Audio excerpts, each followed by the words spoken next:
Today on JTV, Poetry Flashback, Person of the Day, and Business of Constellations News. I'm Avantika. And I'm Sophie. And this is JTV.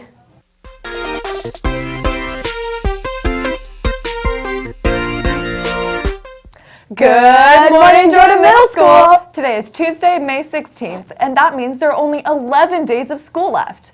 Although the year is coming to an end, make sure to continue to be on your best behavior. Remember to be a good student because you still have fun events to look forward to. But if you haven't been following the rules, then you won't get to experience that. I totally agree. First up, today is the last day of Fuse for the year, so head on over to Miss War's room, also known as G3, at 3 p.m. today. And the last day for JAWS is this Thursday, May 18th. There will be no JAWS next week or the last week of school. Make sure to go to Fuse and JAWS this week. Also, there are a lot of deadlines regarding library books, so please listen up. Today, all library books are due. You need to keep in mind, too. Check with teachers for textbook due dates. Lost or damaged books not paid for or returned will keep you from going on end-of-the-year field trips and getting your yearbook, so make sure you can get those taken care of. The library is closed during classes starting May 22nd for inventory. Please do not send students to the library during class times.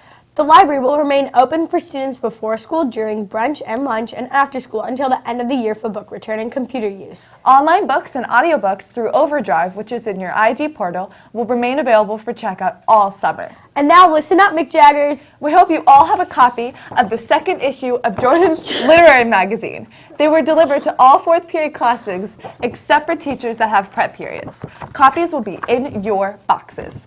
Email Miss Marsoli if you need another copy. Moving on from library announcements to sports announcements, the Jordan boys wrestling team rocks. Yesterday was a great day of wrestling. They talked about rising to the occasion, and that's exactly what they did. The team entered 7 wrestlers into the league championships and came away with first place. A special thanks to all the parents who came out and supported the program. They're planning on having an end-of-the-season potluck barbecue within the next couple of weeks. The Roaches are happy to host, and all families are invited.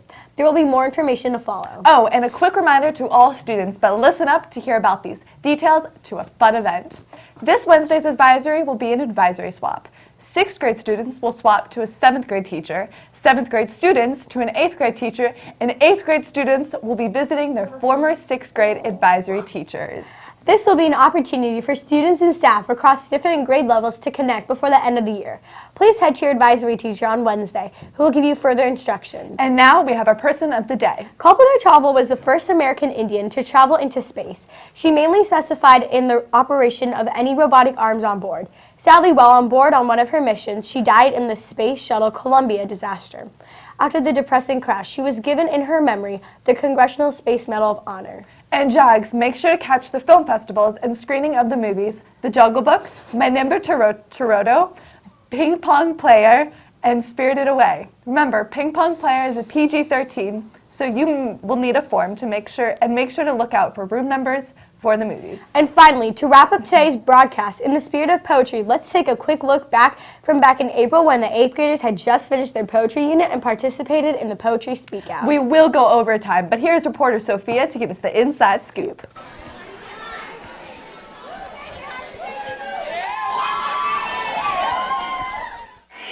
Tuesday, April 19th at Advisory was the 8th grade Poetry Speak Out. Students chosen from each English period presented in front of the 8th grade class. And we do the Poetry Speak Out for a lot of reasons. Every student has a lot to say and has a wonderful voice, and we want to give that opportunity to be heard. And it's a really great experience for students to listen to each other and hear from each other and get a chance to express themselves. It is the thing all year that I look forward to.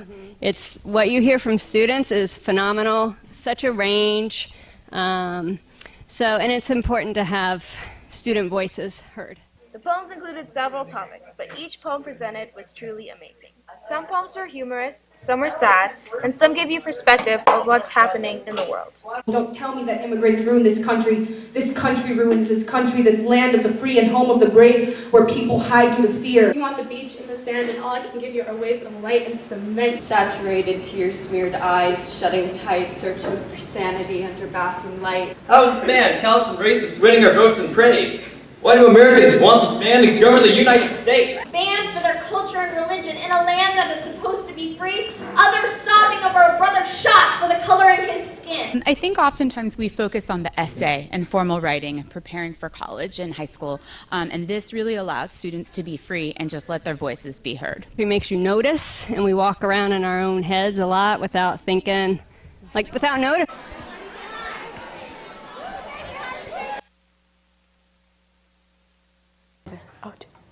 Well, that looks like it's all for today, Jags. I'm Avantika. And I'm Sophie. And have a tantalizing Tuesday. What you want, what you